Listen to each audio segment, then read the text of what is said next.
Hello and welcome to the delicious recipe here on a Thursday, and we're in the end of March. Tomorrow's April Fool's Day, so tonight there I called this one giant vegetables, and I have Dave Petrella back on with me again. There, say hey, Dave.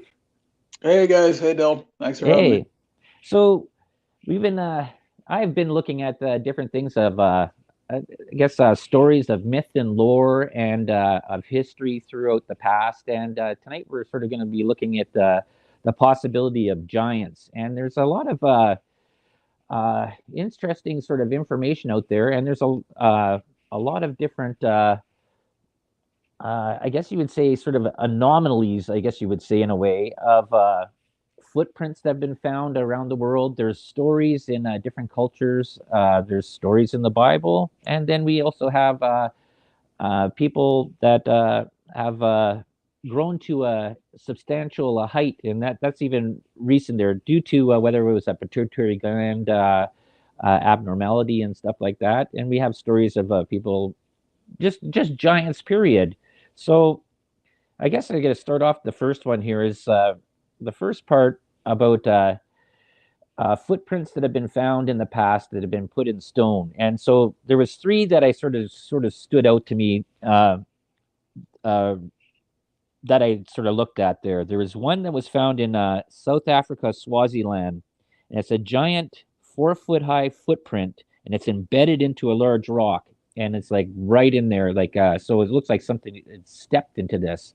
There was another one that was found in Bangalore, India, and it's a footprint also embedded right into the rock, and this was another large footprint.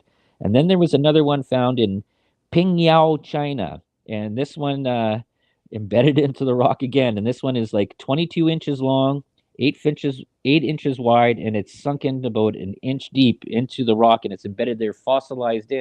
And that's just a couple of them, and there's stories of giants all around the world, and we'll get into a whole bunch of these different ones there. But I find this sort of an interesting story. So, do you have a story there, Dave? Yeah, well, actually, I can add to that too. The one I was thinking of in relation to the footprints was actually there's another one in Sri Lanka, which is the island just to the south and east of India, on the top of a mountain on a very interesting kind of like rock structure, mountain type configuration, and it's venerated, just like most of these giant footprints in stone. So that we can add that one. And then I also know, actually, I think one of my friends told me pretty recently that he went on a trip, I think, to Italy, and I believe there's several locations.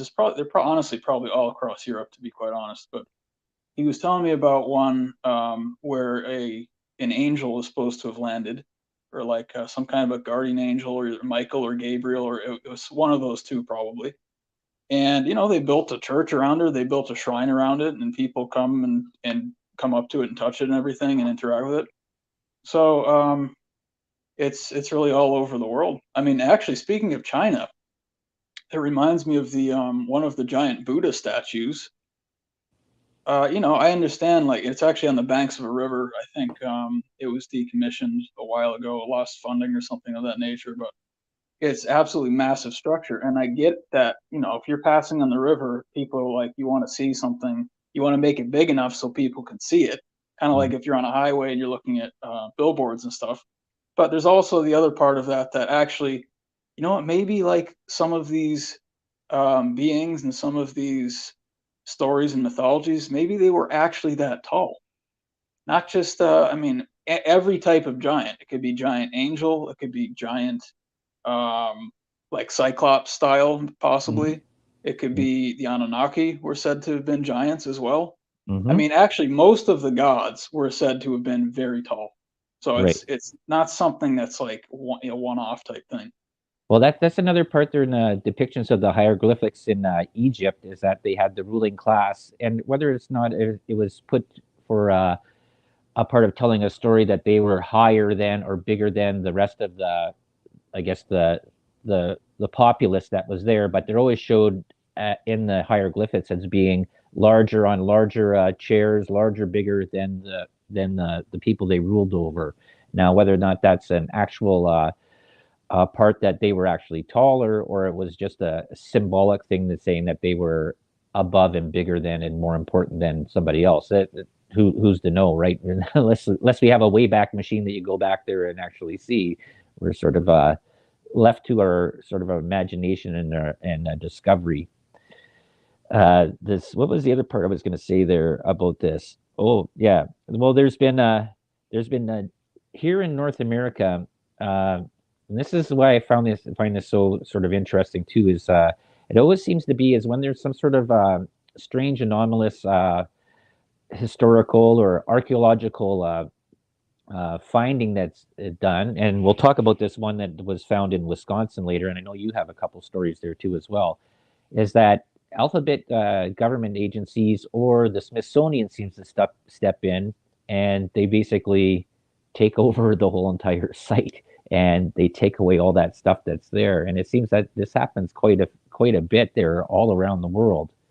Have you come across any stories like that? Yeah, and actually, I mean, that's one of the things that I would have brought up for sure, if you hadn't mentioned it, because it's well, I live in the United States, you live in Canada, Dell, so this is our neck of the woods, so to speak. So I know a lot of the local stuff, whereas I might not if I didn't live, in North America. But actually, for me, I probably would just because I study ancient history and ancient religion and everything. But in any case, yeah, it's a really weird thing because I there's something weird going on, and it's not just the fact that these large skeletons that have been found, a lot of them in kind of the Midwest, Appalachia region of the United States, and then I guess probably up through a little bit into Ontario as well. I think. Hmm. I don't know those specific stories, but I'm sure there's a few. And also, by the way, up into New England, where I'm from originally, there's quite a few stories having to Yep. do with giant skeletons being found. And by the way, just so we don't not mention it, they are often described as having 6 fingers instead Yep. of having 5 fingers and double rows of teeth. Yep. And just other strange things like sometimes different sutures in the skull and stuff, and the different cranial formations, things that are like, wait a minute, it might not really even be necessarily human. Yep. It could be a very large human, or it could be Yep. a different species.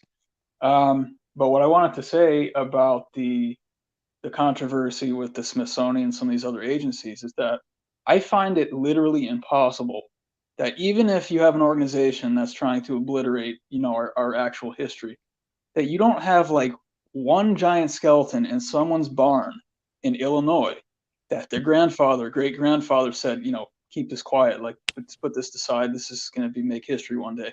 Hmm. And then going along with that, I think about, like someone in their 60s or 70s, like maybe they've lost all their relatives. They've got really nothing, not a whole lot. I mean, life is always sacred, of course, but when you lose all your family and your spouse and like all your, it's like, you know what? Sometimes people just want to go out with a bang, meaning that, okay, guys, so this is what it's like a deathbed confession, Dell. You know how that Yep. happens and stuff.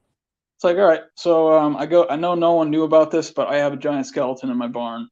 Get like an independent news source in there, like get someone document it and things. There's always a way to leak stuff. I don't understand how we don't have like even with all the stuff going on, how we don't have even one specimen.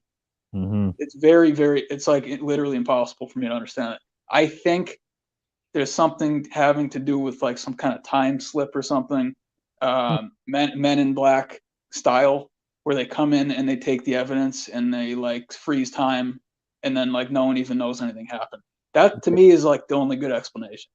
Right. And the thing is, though, this is when I've been looking through stuff, when there were stories of these large skeletons that were found, and they were put into newspapers. And you got to think there too is that back when a lot of this discovery was happening, there back in the early 1900s and late 1800s and stuff like that, is that you had a very limited localization that you could reach many people and stuff like that. So it'd go into the local paper, and you can go through all this stuff. You can search for these stories throughout the internet. There's hundreds and hundreds and hundreds of them, and just in North America. And the one part was there is that the Smithsonian started finding these huge mounds, and I guess you would call them burial mounds or whatever. And at that time, they didn't have the technology to go through stuff. And this one goes into this story of these 18 giant skeletons found in Lake Delawan, Wisconsin, in May 1912. And they found 18 giant skeletons buried there, and they ranged from the heights of 7'6" to 10 feet tall, and they had a longer forehead and larger heads, and right there the double row of teeth in there, and 6 fingers and 6 toes, and then for some reason these all just disappeared. But there was actual study that was done on them, and it just you figure that this stuff would sort of be around, and this that's just one story of something that was sort of found, but there's a map, and I wish I would have downloaded the map. I'll see if I can find it there. Uh, of the hundreds and hundreds of giant burial mounds that they found with bones in them all throughout North America. That's just in our neck of the woods there, and that's not including now stuff that they found in South America, stuff that they found in China, stuff that they found in India, the Middle East, everywhere else. Like these giant skeletons that have been unearthed and found, and you got to figure there too is that a lot of these were these stories that we've talked about. Uh, this the idea of giants or being a tall person has been around. There's several things, like I said, in the Bible. You have the story of David and Goliath, and if you want to read about that one, that's in 2 Samuel 21:19. You got Og, king of Bashan. You can read about him in Deuteronomy 3:11. The giant people in Canaan that Moses' spies reported. That's in Numbers 13, passages 30 to 33. And the Anakites, the people that you can read about them in Deuteronomy 9, 1 and verses 1 and 2. So the idea of a larger than regular people has sort of been around. Now, whether or not with this whole part that they are actually humans or another branch of humans, that's another question that sort of can come up. That's the mystery and the lore and the fun about looking back into the past and sort of seeing if any of this mystery lore and fantasy is actually has some truth to it. What do you think there, Dave? Yeah, I really think that really everything and anything is possible in terms of the ancient world. And, in general, when you think about consciousness and the different physical forms that beings can take, like to me, it's like literally is that the universe is infinite. So literally anything is possible. Now, there's laws of physics that prevent necessarily from everyone from doing that or achieving that type of level. But Mm-hmm. anything that you can think of, you can technically become or you can technically create. And according to the ancient schools, they taught concepts of that sort. But you're limited because you're somewhat limited because we have a physical body, and there's it really goes into a lot of energetic physics and hydrodynamics and stuff like that, which I also do that stuff because that's kind of like the real Eastern biology. Uh, and I'm a biologist. I was a biologist before I was an astrologer. Right. So, yeah, I mean, all of it's possible to me. I think a lot of it is probably definitely true. And the other thing I wanted to say is that I really think because we've been pinpointing a few of these different stories from different parts of the world and different continents and everything. I think Mm-hmm. for me, the overarching story is that there was a vast civilization of very tall people across the entire planet. Mm-hmm. And for me, I think at the same time, this is what I believe is it's kind of my intuition, some of my research, but a lot of intuition too. I also think that the stories of the little people often go hand in hand with Mm-hmm. the stories of the giants, which is really curious. And it makes me think of, and this is not where I got this thought from, it's independent of this, but you see movies like Lord of the Rings and things. I mean, it just seems like it's strangely familiar.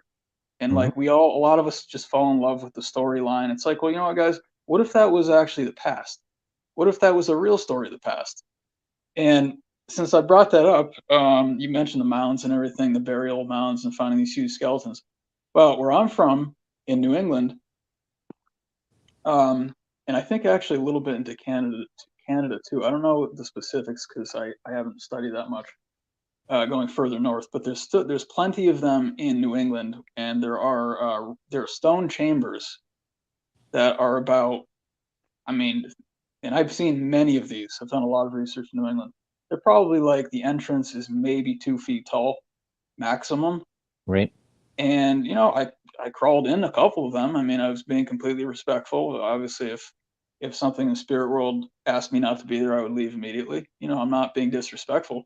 I just wanted to see, like, what on earth were these people doing? Why would you do that? Because a human who's even 5 feet tall doesn't make a lot of sense. And when Right. you get in there, Dell, like, you can't really move.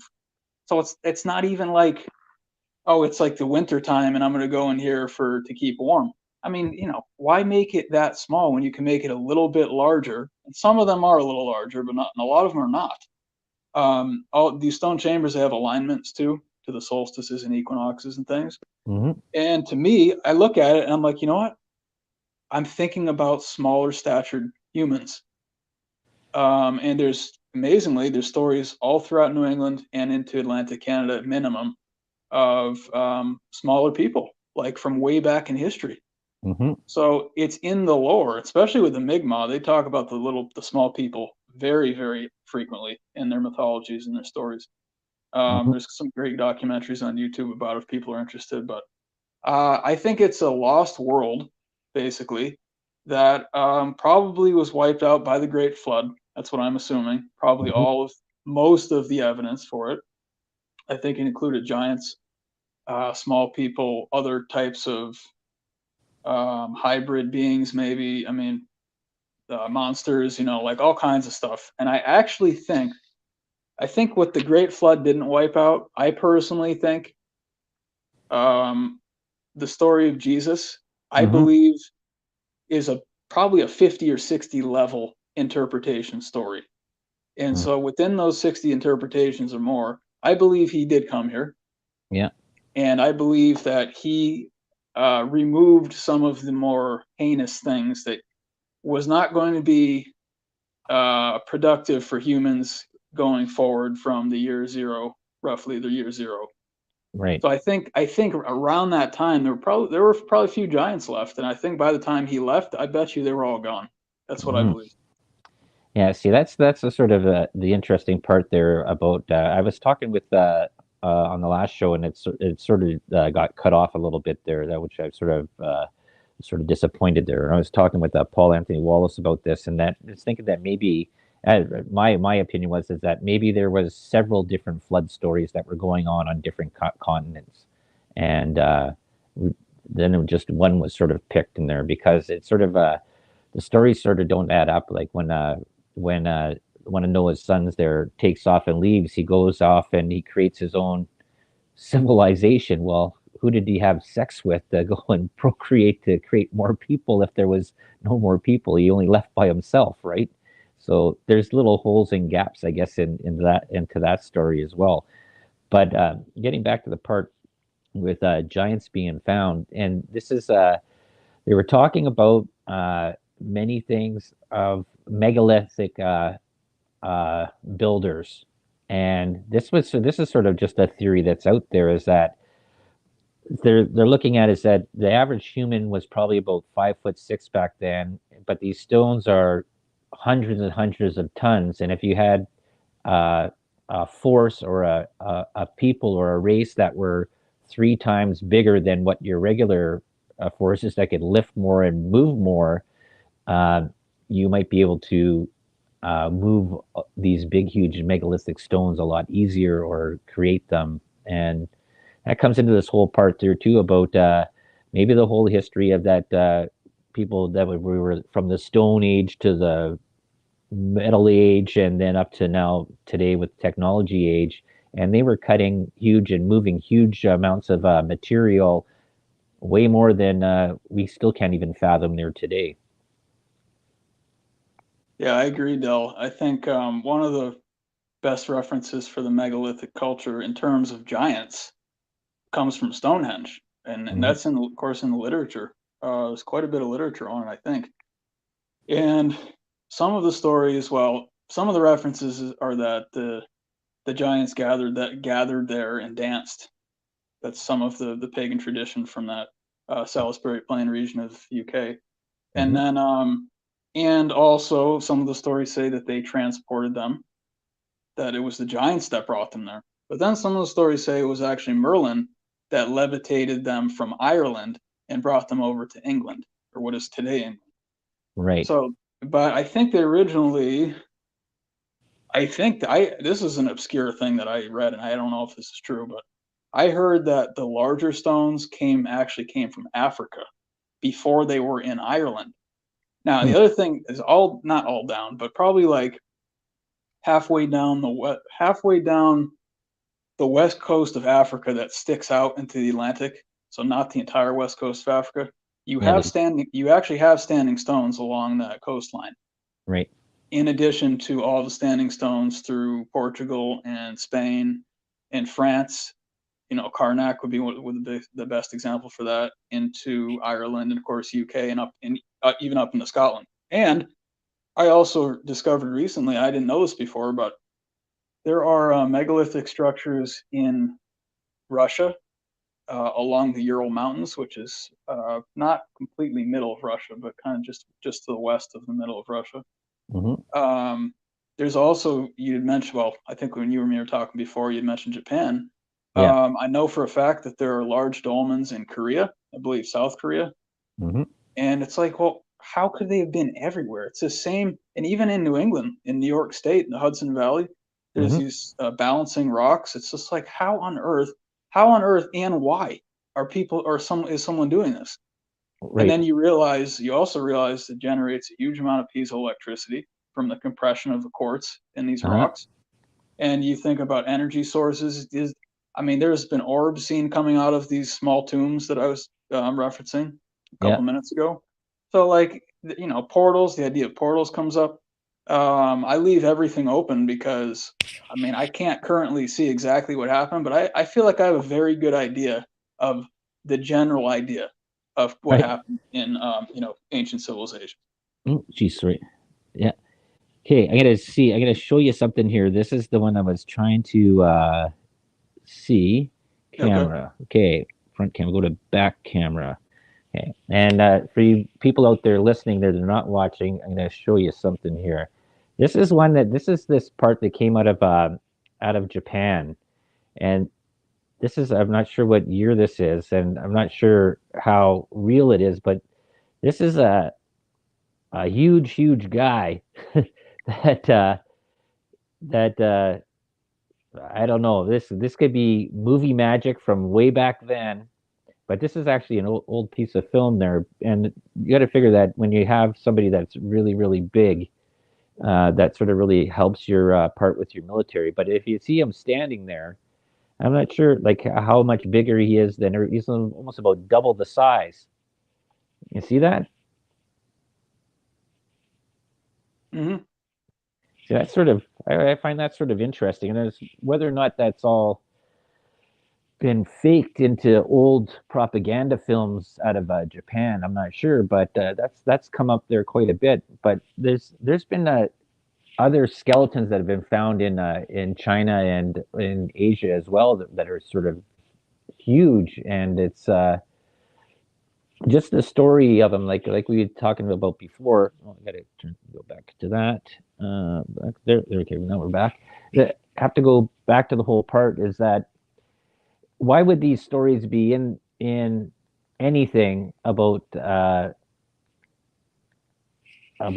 giants or little people or mythical beasts? And you have to sort of wonder, like, it can't all be just fantasy. And back then, when you have civilizations that don't have the technology to communicate like we do here today, how would they all be having similar stories of similar beings in their areas? Yeah, exactly. Yeah, I mean, it's too prevalent, Dell. You're right. It's just everywhere. It's in every culture. It really is. And Hmm. actually, since you mentioned Japan, there's another story from, I believe it's Micronesia, in the island in the Pacific, island chain, actually, I think in the Pacific Ocean. and there's a structure there called Non-Madal. This is a very strange one. Um, the locals say it's cursed, not to go there and everything. And it's built with very large megalithic stones that, again, it makes absolutely no sense, even to this day, according to traditional science and physics and stuff. How on earth were these stones stacked? I Right. mean, it's like a 25-foot tall structure, though. I mean, and Mm-hmm. and they're like they basically look like giant tree logs or like the Mm-hmm. trunks of trees, except they're made of stone, and they were quarried from like the center of the island, which is supposed to be at least 20 or 30 miles away. Right. And the story is there's it's actually a dual story. Well, first of all, part of the story is that, again, they were levitated, Yeah. believe with the help of a giant bird. And then there you get into the Thunderbird and the bird mythology, the Birdmen, all this stuff. Then And the then other you get part of into the part about UFOs and using stuff like that too, right? That they were sort of mischaracter or misnamed what this flying object was out there, and the only thing, the best reference they could say was flying bird, right? oh yeah, it could easily be a metal plane, Yeah. type some type of craft. I agree. But anyway, the other part of the story is that there were actually two giant brothers that supposedly lived at that site. Mm-hmm. And like, who knows where they came from? But again, they were not. It was important enough for someone to say that they were giant. Yeah. It wasn't two humans lived here. They said two giants were here. Right. So it's literally all over the world. And okay, so I mentioned Namadal. I wanted to actually, can I tell a story, Del, really quick Sure. here? Go ahead. Okay, so one of the hands-on, I do a huge amount of hands-on research, as much as I can, because that's, again, I always say it, but that's good science. It's how you do good science. You get in there yourself. You don't take people's, listen to people, but when you want to get the data, get in there yourself if you can. Yeah. Because you're also missing a lot of cues that you can't get by reading an article or watching a YouTube video. For instance, the energy of the land is a really big one. Mm-hmm. What kind of spirits are in the locale? If you can feel, if you have an extrasensory ability, you'll be able to feel that if you're in there yourself. Okay, so actually, before I tell the story, because I don't want to forget this, in terms of how there used to be, in all likelihood, a giant civilization. I tend to think of, well, of course, since I'm an astrologer, I work with cycles of time. Mm-hmm. And so I think of this as a progression, to be quite honest. And I think of it as that they're kind of like some of it I think of as our descendants. That's one of the way I think of it. It's not all like that, I don't think, but I think some of the populations of giants are actually our descendants. It goes back to the story of the fallen angels and the watchers and the Nephilim and everything from the Bible. Right. And our ancestors, I believe, rebelled against God, however you want to define that, and Mm-hmm. they were forced to come down here and live. And then over, I mean, I have no idea, probably hundreds of thousands of years, um, we have really lost our stature.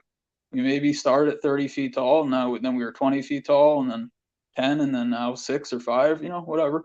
I think Yeah. it's a progression. And I also believe that because if you look at the fossilized evidence from the dinosaur world and the flora and the fauna, even the plants and everything, they're massive.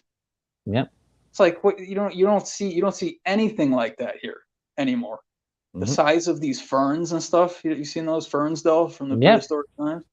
Well, that gets So into it's the whole part about the part about the age of dinosaurs and the megafauna and everything like that. All these huge beasts. Like the only thing that we have really that's super huge there anymore is like whales. right. Well, and of course they have the water to support their weight. Right. Yeah. I mean, if you have a land mammal, I mean, what you don't have any support. So Mm-hmm. I also think I actually believe I don't think I believe that the physics of the Earth changes according to the cycle of time, meaning that something to do with the density, or if you believe in gravity, that concept, either of those concepts, Mm-hmm. having to do with the atomic structure of the Earth and the environs and stuff. I Mm-hmm. think that when that's more refined, it can support larger objects because the weight is not the same. The Mm-hmm. weight doesn't apply like it does here, and that's one of the arguments I've made too for the megalithic stone structures is that, well, hey, maybe today they weigh 100 tons, but maybe back then they weighed like 50 pounds.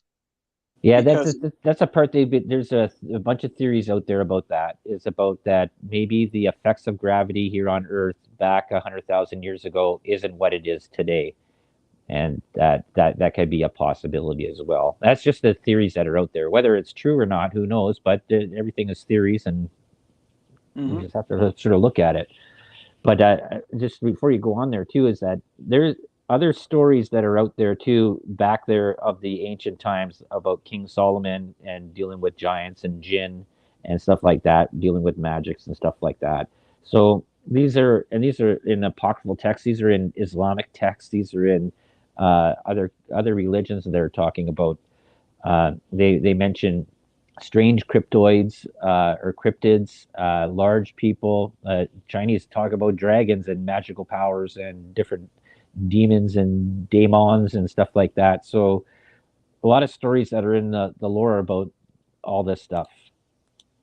Yeah, and you know what, Del? I just learned something. Something you just said I find extremely interesting because the word giant and the word jinn are Mm-hmm. really close to each other.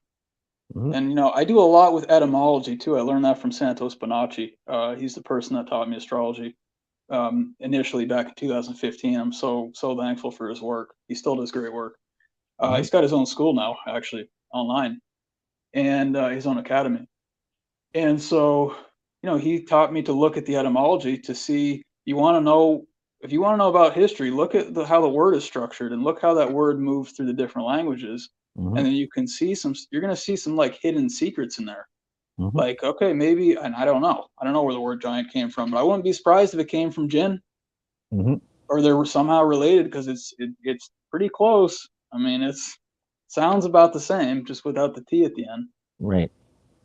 But in any case, yeah, it's just the more we think and the more we question things, it's one of the only things left that actually excites me, to be honest. It's Right. like when there's a mystery or a puzzle, it's like, okay, well, now I'm actually interested. It's like Mm-hmm. Christmas morning for me. That's how it feels for me. Mm-hmm. And so along that line, I did a lot of work on Oak Island, and we Yeah. talked about that in the last time I was on. Right. While I was up there, of course, I was doing as much research into the local lores and mythologies as I could. And one of the things that it sticks out, I mean, literally can't miss it. If you're coming from, I left the state of Maine in the United States, and I went through the main highway through New Brunswick and then into Nova Scotia. Right. And as you're coming into the city of Truro, Nova Scotia, there's a giant statue of I mean, it looks like a native on the Mm-hmm. side of the road, and it actually happens to be the Mi'kmaq Center for Cultural Awareness or Cultural Studies. It's partly a museum too. But anyway, I stopped in there because I had to. I mean, I'm always keen on topics that has anything to do with anything that's not considered mainstream. I'm interested in learning about it, whether I believe it or not. That is to be determined as time goes on. But so I went in there, Dell. Well, first of all, this statue I think it's 40 feet tall. Right. So, and I stand there and I'm looking at it. I'm like, wow, that's a beautiful piece of art. And I go in the building and I asked them who it was, and they told me it was Glooskap, which of course is the creator god of the Mi'kmaq. Right. And then that got tied into Sinclair, that legend about the Templar possibly coming over and everything into Atlantic Canada. And then they thought supposedly that he was Glooskap. Okay. It's really, really interesting. It's part of the Oak Island legend that the Right. natives thought he was. So I asked them in the center. I'm like, why is the statue that tall? And they're like, oh, that's how tall he was. Uh-huh. And I'm like, wow, okay. And so it's just over and over. It's not that tall because you could see a statue that's 10 feet tall from a highway. That's Mm-hmm. still pretty tall. But no, Yeah. they say he was 40 feet tall Wow.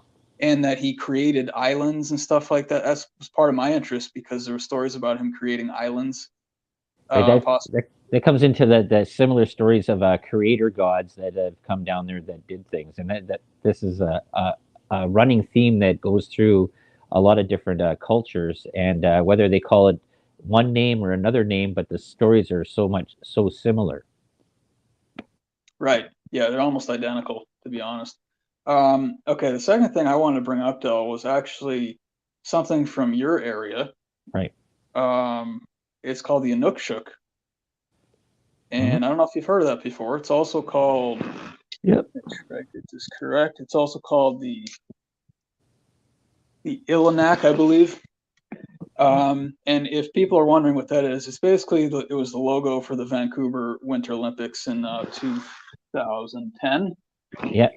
It looks like a human figure, essentially. And It was rocks to use as waypoints for people to find themselves during the snowstorms and that, right? So you had there that they knew humans had traveled this way, so they would pile rocks up in a human form with like mhm, arms out there. Yeah, it was sort of like a waypoint or a marker, a mile marker, basically, because there's no trees up in the north, right? So there's lots of rocks, but no trees. exactly, and that's a good point too, Del. Is that of course, if you had a major snow event, you wouldn't be able to see, you wouldn't even be able to see the rocks, which you normally can use to navigate.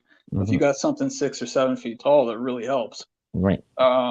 You'll see it off in the distance. Yeah, it's for navigational purposes. It was also for to mark hunting grounds and freshwater sources and all, Hmm. basically anything. I mean, they Yeah. used it for many things. But the one thing that people don't talk about a lot, even in the articles that I've read about it, is that there's also stories of stone giants from northern Canada. Mm. It's a very obscure topic. It's very Hmm. hard to find information about it, but Yeah. supposedly there were giants that were composed of, they had stone bodies. And so now, like when you say, okay, so again, let's go to the movies. The Yeah. movie Noah, which I loved. I know some people didn't like it, but I love that movie. It's one of my top movies probably. Hmm. Which tells the story of the Great Flood. If I'm not mistaken, those giants were essentially stone giants. Yeah. See, So I, up here in Canada where I am, I'm Thunder Bay, and right out in our harbor is the Sleeping Giant.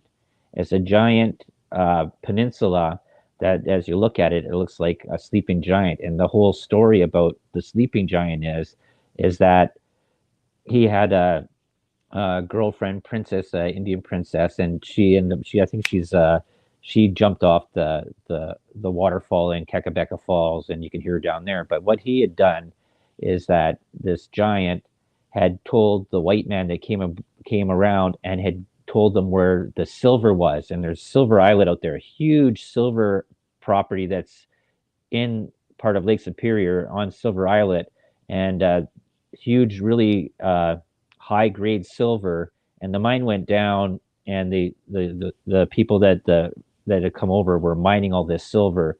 And well, that ended up that mine ended up flooding there. They had broken through the wall, and all of Lake Superior came in and flooded the mine. There's no way of getting that stuff out there. But because he had gone and given away the riches and told the the European white people that had come over there and told him about this gold, is that he had to lay down and he turned to stone, and that's who's laying out there in the harbor of Thunder Bay. yeah, exactly. And in support of that story, I Hmm. have actually two more. Well, Well, two more points. we only have about Two, a few minutes there left there, Dave. okay, two more points is Okay, actually is what it was. I spent a lot of time up. Actually, how much time we have, Del? About 10 minutes. no, about less than five. Okay. All right. So I'll make this. I'll just make my final points as fast as possible. Then. Yeah. Okay. I did a lot of work up in Alaska, and just outside of the city of Anchorage, there's a mountain called Mount Susitna, which is called the Sleeping Lady. Again, and if Mm-hmm. you look at it, it's a native legend. It looks like a lady who would turn into a mountain. It's the same story. And the Atlas Mountains in Morocco was the Greek god Atlas who also laid down and was turned into a mountain. So it's literally all over the world. That spans half the world right there with those three stories. Mm-hmm. And then my other final 2 points is that I always found it very strange.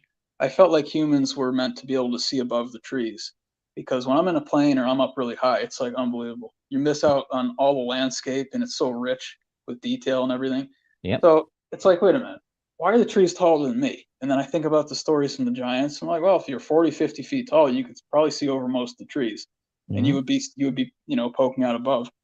And then the last thing I wanted to share was the story from Lovelock Cave in Nevada, United Okay. States, which again, the natives there have legends about. I believe they were I believe they had red-haired giants living in Mm-hmm. a cave, and the natives basically trapped them in the cave and set a fire, and it killed them from all the smoke inhalation.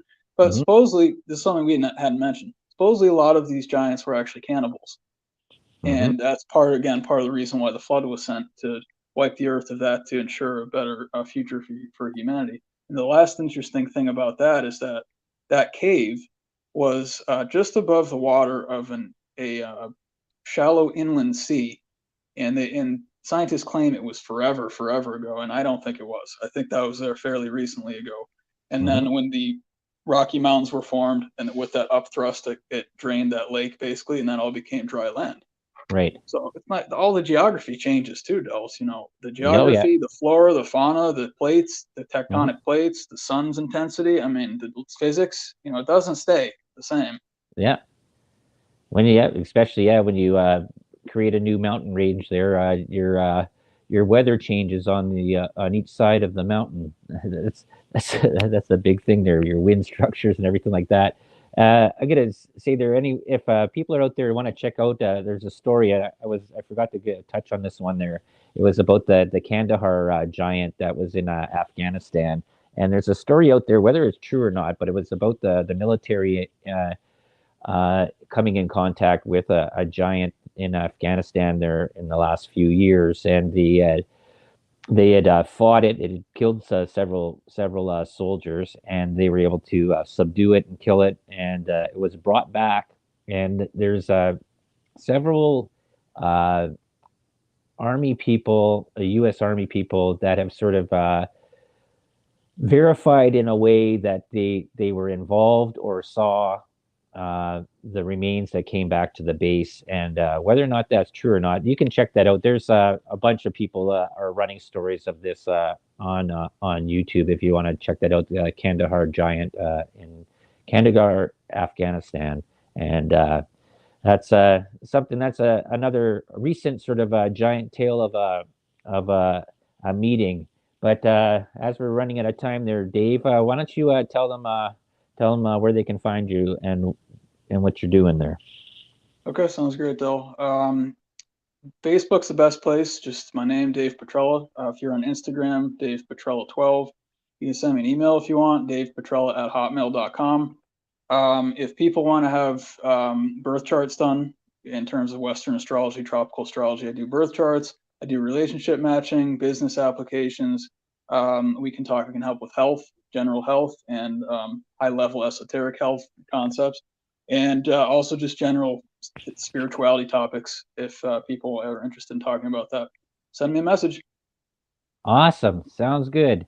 And thank you all the people that have been listening there. I've seen some people there. I see Carrie Langdock there. I saw thanks for the messages there, and the rest of the people that are listening. And like I said, you can check out UPRN on their YouTube site, United Public Radio, and become a member there. There's extra bonus content that's available. And check out the other hosts that are on the channel. They talk about a wide variety of topics and that. And I really thank you there, Dave, for coming on the show. And we'll see you guys all next week. Thanks for tuning in. Thanks, Del. See you guys. Thanks for coming. Okay.